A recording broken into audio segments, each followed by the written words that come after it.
Hello बच्चों, तो स्वागत है आपका एक नई कोर्स में जो कि है वो एडीसीए होने वाला है। मैं आपको थोड़ा सा कोर्स के बारे में ब्रीफ करता चलूं इससे पहले मैं कोर्स स्टार्ट करूं। तो सबसे पहले आपको जो ये कोर्स का नाम है वो आप देखते चलो, वो है एडीसीए। ठीक है। अब ये सबसे पहले आप ये समझ लो कि एडीसीए जो कोर्स होता है ये कहाँ जरूरत पड़ता है, और दूसरा सबसे बड़ा बात है कि इसका क्या नाम है, कितने महीने का होता है, अगर आप ऑफलाइन करते हो तो ऑनलाइन कितने दिनों में हो सकता है, फीस स्ट्रक्चर क्या है, और ये कोर्स करने के बाद आपको जरूरत कहाँ पड़े। तो ये सब बात जानने के बाद ही आप जब ये कोर्स करोगे तो आपको थोड़ा सा करने में आपको ऐसे समझ लो कि आसानी होगा, और दूसरा एक मोटिव पता होगा कि आपको क्यों करना है ये चीज। दूसरा, कोर्स को आपको पूरा देखना है, वीडियो को। अगर आपको कोई चीज जानकारी अगर पता हो तब भी आपको ये वीडियो पूरा देखना है, और नहीं पता हो तब भी देखना है। तो चलिए स्टार्ट करते हैं, ज्यादा समय वेस्ट नहीं करते हुए, क्योंकि ये एक इंट्रो क्लास है तो इसमें मैं आपको कोर्स के बारे में ही सारा बात बताऊंगा। बाकी कोई भी अगर प्रॉब्लम हो आपको तो आप जो है नंबर दिया हुआ व्हाट्सएप नंबर, आप उस पर कॉन्टैक्ट कर सकते हो, व्हाट्सएप मैसेज कर सकते हो आप कि सर मुझे ये प्रॉब्लम है। आगे भी कोर्स में जैसे जैसे कोर्स आगे बढ़ेगा तो प्रॉब्लम जो भी आएगा आपको आप बेझिझक पूछ सकते हो, मैं आपको जरूर जवाब दूंगा। कॉल थोड़ा सा अवॉइड करता हूँ क्योंकि अब कितने कॉल उठाऊंगा, और हो सकता है जिस समय आप करो उस समय मैं फ्री भी ना, तो मैसेज ही आप कर दो तो ज्यादा बेटर रहेगा। तो खैर आगे बढ़ते हैं। सबसे पहले ये कोर्स का मैं आपको पूरा नाम बताता हूँ क्या है। तो कोर्स का जो पूरा नाम है वो है एडीसीए, दैट मीन्स एडवांस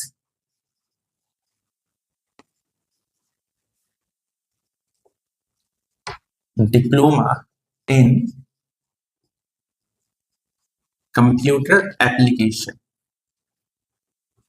ये आपको इसका पीडीएफ जो है वो सारा मिल जाएगा आपको कोर्स के वीडियो के बाद, तो उसके लिए टेंशन नहीं लेना है, बट आपको समझना है सारा कुछ।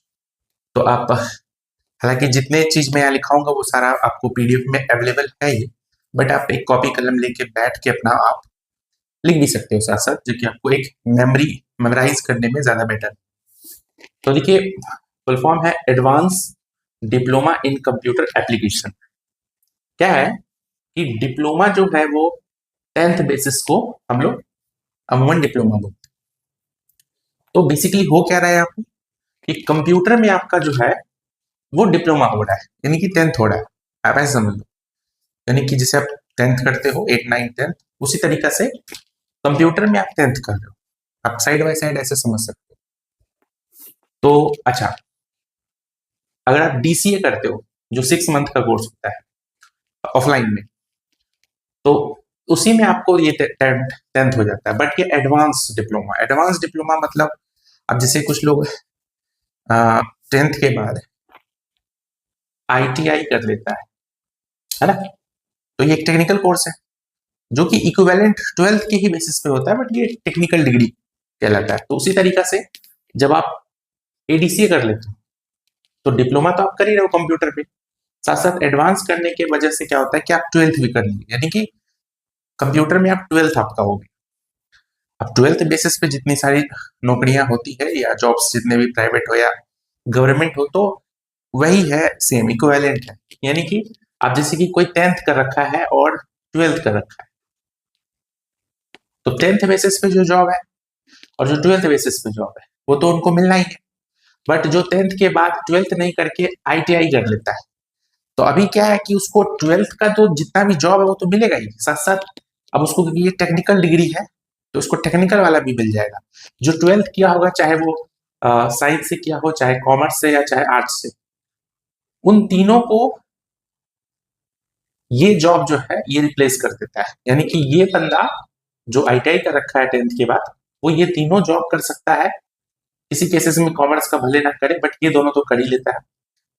बट अगर जो साइंस और आर्ट्स किया हुआ है वो ये काम नहीं कर सकता है। तो ये एक फायदा होता है, यानी कि अगर आप कंप्यूटर में एडीसी कर लेते हो तो आप जो 12th बेसिस पे जितना भी जॉब है वो तो आप कर ही सकते हो 12th की डिग्री के साथ।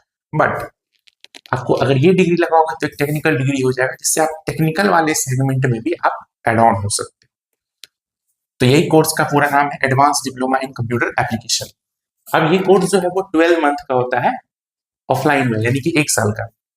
बट अगर आप इसको ऑनलाइन देख रहे हो, जो कि अभी आप देख ही रहे हो ऑनलाइन, तो ये कोर्स 12 मंथ से सीधा कम होके, यानी कि जो 1 साल का कोर्स है वो सीधा ही अगर कम कर दोगे तो 3 to 4 मंथ में कंप्लीट हो जाता है। अब डिफरेंस क्या है इसमें कि ये चीज क्यों होता है। अब ऐसे समझ लो आप, कोर्स जो ऑफलाइन डिजाइन होता है वो डे मतलब पर डे, यानी कि हर एक दिन के हिसाब से होता है कि अब एक दिन में आप 1 घंटा का ही क्लास मिलेगा आपको, तो 1 घंटा में आप कितना ही कर सकते हो। ज्यादा फास्ट पढ़ाएंगे तो भी दिक्कत है, कम पढ़ाएंगे तो भी दिक्कत है, तो एक लिमिट होता है। इसलिए ये कोर्स में जितने टॉपिक्स हैं और जितने सॉफ्टवेयर्स हैं तो उनको पढ़ाते पढ़ाते 1 साल लग ही जाता है अप्रॉक्स। उतना नहीं लगता, 10-11 मंथ में हो जाता है, 1 महीना 2 महीना प्रैक्टिस का होता है। लेकिन ऑफलाइन में तो ये प्रॉब्लम है। ऑनलाइन में क्या दिक्कत है, ऑनलाइन में मतलब फैसिलिटी आपको एक मिल जाता है कि आप एक दिन में 4 चैप्टर भी पढ़ सकते हो, एक दिन में आप 5 घंटे का भी कोर्स कर सकते हो। तो इसलिए आपका जो है टाइम यहाँ से रिड्यूस हो सकता है 3 से 4 मंथ, या मैक्स टू मैक्स आप 5 मंथ मान के चलो, उससे ज्यादा नहीं जाता। यानी कि ऑफलाइन में जो जितना टाइम आप डीसीए करते हो, ऑनलाइन में आप उतने टाइम में एडीसीए कर सकते हो, तो ये फायदा है। बाकी कुछ ऑफलाइन का अपना नुकसान भी है और ऑनलाइन का भी अपना नुकसान है, तो वो तो हर एक चीज में होता है। खैर, अब इसके अंदर पढ़ना क्या है तो आप ये समझ लो, पीडीएफ सबका मिल जाएगा, टेंशन नहीं लेना। तो इसके अंदर सबसे पहला जो आपको है फंडामेंटल ऑफ कंप्यूटर, यानी कि जो बेसिक्स होता है कंप्यूटर का। यानी कि अगर मैं आपसे पूछ दूं कि कंप्यूटर कब बना, है ना, कंप्यूटर का जो फादर कौन है, मदर कौन है। अगर फादर के बारे में पूछूं तो चार्ल्स बेबेज एक पॉपुलर नाम है जो आता है, तो वही क्यों उनका नाम पड़ा और कोई कोई क्यों नहीं हुआ। मदर जैसे एडा लॉवेलेंस, तो उनका नाम क्यों आ रहा है। तो इन सभी बातों का जो है डिस्कशन आपको इसके अंदर पता चल जाएगा। पीडीएफ से क्या होता है कि आप अपने अगर सेल्फ पढ़ोगे तो हो सकता है कुछ बातें आपको अधूरी रह जाए, लिखा रहता है सब कुछ बट समझ नहीं आता वो चीज। क्लासेस करने से ये एक फायदा हो। तो फंडामेंटल में हम लोग ये पढ़ेंगे। इसके बाद आता है एमएस डॉस, ये इसका दूसरा चैप्टर है। एमएस मतलब माइक्रोसॉफ्ट होता है, तो डॉस एक सॉफ्टवेयर है, ऑपरेटिंग सिस्टम है जिसपे कंप्यूटर चलता है। अगर मैं भी आपसे पूछूं कि अगर कोई इलेक्ट्रॉनिक डिवाइस है, अब उसमें सॉफ्टवेयर नहीं है, तो जैसे मोबाइल का एग्जांपल ले लो आप, मोबाइल में अगर सॉफ्टवेयर नहीं रहेगा तो मोबाइल किसी काम का नहीं, ये आपको भी पता है। तो एग्जैक्ट वैसा ही जो है सॉफ्टवेयर एक बहुत अहम भूमिका निभाता है, मतलब इंपॉर्टेंट रोल निभाता है हार्डवेयर को फुल्ली फंक्शनल चलने के लिए। अभी मैं आगे आपको बताऊंगा चैप्टर में कि सॉफ्टवेयर हार्डवेयर क्या होता है, वो इसी फंडामेंटल में हो जाएगा। फिर सॉफ्टवेयर भी पढ़ना है हम लोगों को, ऑपरेटिंग सिस्टम। फिर इसके अंदर जो तीसरा चैप्टर है वो है एमएस ऑफिस, और इस एमएस ऑफिस के अंदर आपको 4 सॉफ्टवेयर पढ़ना है, विच इज एमएस वर्ड, है ना, MS Excel, MS PowerPoint और एमएस एक्सेस। देखिए, अब जैसे कि एमएस का तो आपको पता चल गया, माइक्रोसॉफ्ट एक कंपनी है जो अमेरिका का है। बिल गेट्स उनके जो है सीईओ कह लो या जो भी है, तो वही कंपनी ये सब सॉफ्टवेयर बनाती है, तो इसलिए उस कंपनी का नाम जुड़ जाता है। एमएस ऑफिस के अंदर आपको जो है, अब देखो यहाँ पे कितनी इंटरेस्टिंग बात है। ऑफिस, ऑफिस का मतलब होता है कि अगर आपका प्राइवेट ऑफिस हो, गवर्नमेंट हो, या खुद का आपका बिजनेस हो, ऑफिस तो तीनों में होगा। अब इस ऑफिस में जो सॉफ्टवेयर मोस्टली यूज होता है ना, जरूरी नहीं कि यही हो बट मोस्टली यही यूज होता है। तो ये 4 सॉफ्टवेयर यूज होता है, Word, Excel, PowerPoint, Access. यानी कि ये चारों सॉफ्टवेयर अगर आप अच्छे से पढ़ लेते हो विद प्रैक्टिकल, तो इसमें आपको क्या है कि किसी भी टाइप का ऑफिस में अगर आप जाते हो, चाहे प्राइवेट नौकरी हुआ हो या गवर्नमेंट हो या आपका खुद का ही बिजनेस हो, तो ऑफिस तो सब में होगा, तो आप उसमें ये काम कर सकते हो इसकी हेल्प से। क्या करोगे, कैसा, मतलब इसके अंदर ऑप्शंस है, कौन कौन सा काम होगा, वो सारा आपको जब पढ़ोगे तो पता चल जाएगा। बाकी मैं थोड़ा थोड़ा बताता चलूं, तो जो वर्ड है वो डॉक्यूमेंट प्रिपरेशन का काम आता है। अब डॉक्यूमेंट प्रिपरेशन क्या होता है, जैसे अगर मैं बताता चलूँ, जैसे ये कोर्स पीडी ये है मतलब प्रोस्पेक्टर कह लो या मेमो टाइप से। अब इसमें ये कहीं ना कहीं तो बना है, ये डॉक्यूमेंट हो गया, टेक्स्ट जिस पे लिखा होता है, तो ये डॉक्यूमेंट्स वगैरह सब इधर से ही बनता है। मैं आपको बताता चलूं कि जरूरी नहीं है कि सिर्फ इसी सॉफ्टवेयर से बनेगा, मोस्टली यूज होता है इसलिए। अब जैसे ये मार्कर का ज्यादातर काम लिखने में ही होता है, बट कभी आप किसी चीज को मतलब दूसरे काम में भी लगा सकते हो, तो इससे इसका मतलब इसका रोल चेंज नहीं होगा। मार्कर का कभी भी जिक्र होगा तो लिखने के काम में आएगा, तो उसी तरह जो इसका यूज है वो इसी काम में आता है। एक्सेल का काम होता है डेटाबेस को एंट्री करना, मैनेज करना, है ना। जैसे अगर ऑफलाइन कोचिंग है तो कितने बच्चे कोचिंग में है, किसने फीस दिया, किसने नहीं दिया, किनका किस बैच में एडमिशन है, तो वो सारा डेटा जहाँ डिजिटली स्टोर होता है वो ये सॉफ्टवेयर स्टोर करता है। बाकी और भी काम है, जैसे ही चैप्टर स्टार्ट होगा तो सारा मैं आपको बता दूंगा, और पीडीएफ भी आपको सारा मिल जाएगा। पावर पॉइंट के अंदर क्या है ना कि प्रेजेंटेशन। अब ऐसे समझ लो कि अगर ये मार्कर का ही एग्जांपल फिर से लेते हैं, अगर इस मार्कर को हमको ऐसे समझ लो कि बेचना है, तो मेरे पास दो ऑप्शन है। या तो कहीं गली मोहल्ले में खड़ा होके मार्कर ले लो करें, उसमें क्या होगा कि अगर 10 बंदा इकट्ठा हो गया तो मार्कर कौन लेता है, कोई टीचर ही लेगा या कोई स्टूडेंट लेगा या ऐसे आदमी जो मार्कर के प्रोफेशन में है ये यूज करते। बट भीड़ तो 100 आदमी का इकट्ठा हो गया, अब 100 आदमी को समझाने में जो एनर्जी लगेगा वो तो वेस्ट जाएगा, क्योंकि खरीदना 10 ही आदमी को है, वो भी हो सकता है ना खरीदे। लेकिन अगर इसका प्रेजेंटेशन बन जाता है, यानी कि इसका एक स्लाइड बन जाएगा, एड जो होता है एड टाइप से वीडियो 2D या 3D, अगर उसको उन्हीं लोगों की डिवाइसेस में अगर रन किया जाए जो प्रोफेशनल से स्टूडेंट हो, टीचर हो और ऐसे सेक्टर में हो जहां मार्कर यूज होता है, तो सीधी सी बात है कि वहां पॉसिबिलिटी मेरा ज्यादा होगा बिकने का। तो इस तरह से हम लोग जो है पावर पॉइंट का इस्तेमाल करके इफेक्टिव वर्क कर सकते हैं। और एक्सेस एमएस एक्सेस में जो डेटाबेस हैंडलिंग का काम होता है, like DBMS, database management system, ये डीबीएमएस का ही एक सॉफ्टवेयर है जिसमें आपको डेटा को जो है मैनेज करना सिखाया जाएगा। तो इसके बाद जो चैप्टर आएगा वो आएगा फोटोशॉप, है ना। हालांकि आपको इसका सारा पीडीएफ मिल जाएगा, उसका टेंशन नहीं लेना है। तो फोटोशॉप जो है इस तरह का पीडीएफ आपको मिल जाएगा, उसे डाउनलोड कर लेना और कॉपी में भी लिख सकते हो। तो फोटोशॉप जो है मतलब वही मैं बता रहा था कि जो ये डिजाइन देखते हो या अभी आसपास में अपने फेसबुक पे या घर जाओगे या घर में अगर कहीं पे देखते हो, तो वो जो डिजाइन है वो ये इधर ही बनता है। ये बात याद रखना है कि जरूरी नहीं इसी पे बनता है, मैक्सिमम इस पे बनता है। इसके बाद जो है फोटोशॉप के बाद जो है इंटरनेट।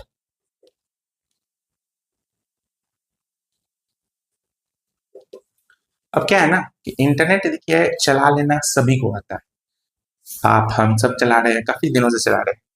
बट अगर पूछ दे कि इंटरनेट चला कैसे, तो ये थोड़ा मुश्किल हो जाता है बताना। कुछ चीज आप बता सकते हो बट कहीं ना कहीं फिर जाके फंस जाओ।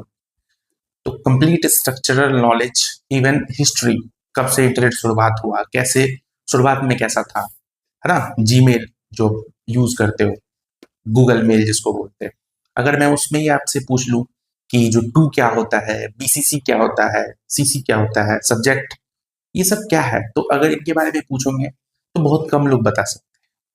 अब जैसे मैं एक एग्जांपल दे, देखिए अब इस तरह का आपको दिख रहा होगा ये, आई होप आपको ये दिख रहा हो।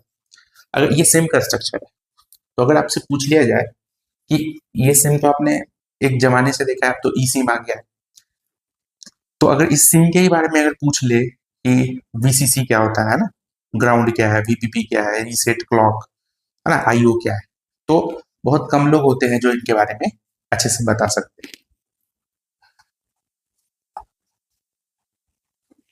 तो ये सब चीजों का जो है आपको नॉलेज इसके अंदर मिलेगा, और भी बहुत कुछ मिलेगा इसके अंदर, अभी स्टार्ट होगा तो। इसके बाद आता है टैली प्लस जीएसटी। देखिए, टैली कितना इंपॉर्टेंट है आज के जमाने में ये बताना तो बहुत ही, समझ लिए तो इंपॉर्टेंट में भी काफी इंपॉर्टेंट है ना। टैली अकाउंट से रिलेटेड होता है, और अकाउंट्स जो लेन देन होता है, चाहे वो बिजनेस का हो, चाहे वो बैंक में आप पैसे जमा कर रहे हो या किसी भी टाइप का हो, तो उसको मैनेज करने के लिए सॉफ्टवेयर यूज होता है। और जीएसटी 2017 से इंडिया में जो है जीएसटी का एप्लीकेबल है।